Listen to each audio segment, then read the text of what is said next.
Hi, are you experiencing some Zoom fatigue? I'm sure like me, you've had the sense of being exhausted after you've had a couple of online meetings, be it on Zoom, it could be Google Hangouts, Skype, FaceTime, Microsoft Teams. And there's quite a few articles now on this new term called Zoom fatigue. So how can you move from Zoom doom and gloom to Zoom boom or boon?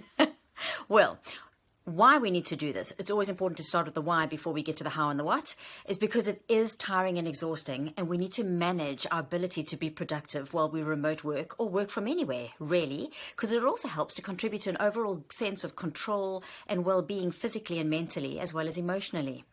So the reason why it's so exhausting is when we're on these online meetings, we're often in little boxes. And so that's all we get to see, right? So we get to see each other's faces and eyes, and we lose the nuances of body language. Like right now, you can't really see how I'm standing and moving, and it might be taking a lot of attention to focus on this video. And you probably, like many others, are not just focusing on this video. You perhaps have your phone and you're WhatsApping, you might have your inbox out. And so that's called continuous partial distraction, and that can be really exhausting.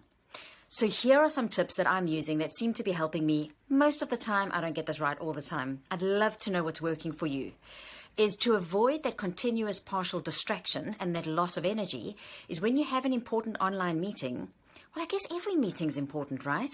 Is be in the Zoom, so to speak. So be in the room. Avoid distraction. What I do is I no longer just turn my phone over because I'm still tempted to pick it up. I sometimes leave it in another room if I know that I've really got to focus on this meeting. Also, if you're a manager, if you're leading a team, do you have to make meetings an hour? I've started doing meetings that are 45 minutes, and people really appreciate that because you actually gift them an extra 10 or 15 minutes to be able to go and maybe stretch. That's tip number 2, is we need to move from this to that. So when you're stuck in front of your screen, your laptop, your phone, your iPad, getting up and moving is incredibly important. It helps your brain to stay focused. It also helps you release some tension. So can you get up and stretch for a minimum of a minute every hour? That's quite useful. And then think about which meetings you can possibly not have that has to have a camera. And if you're feeling exhausted, switch your camera off. Although I know as a speaker and presenter, it helps so much to be able to see faces. But maybe you could have voice-only calls, and on those calls, could you go for a walk? Even if it is only for 15 or 20 minutes, literally around the block, if you are allowed out. If you aren't able to go out and walk, could you stand and maybe move your position?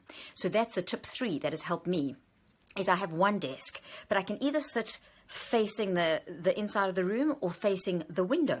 And I've started to do all my calls that are on Zoom or Skype in one direction, and all my administrative tasks and answering emails and creativity on the other direction. And today, as you can see, I'm resting my elbow on my new stand-up desk, which is my ironing board. So I now have 3 options. And I think it's working because today I feel a level of energy at this time in the afternoon that I haven't in a while.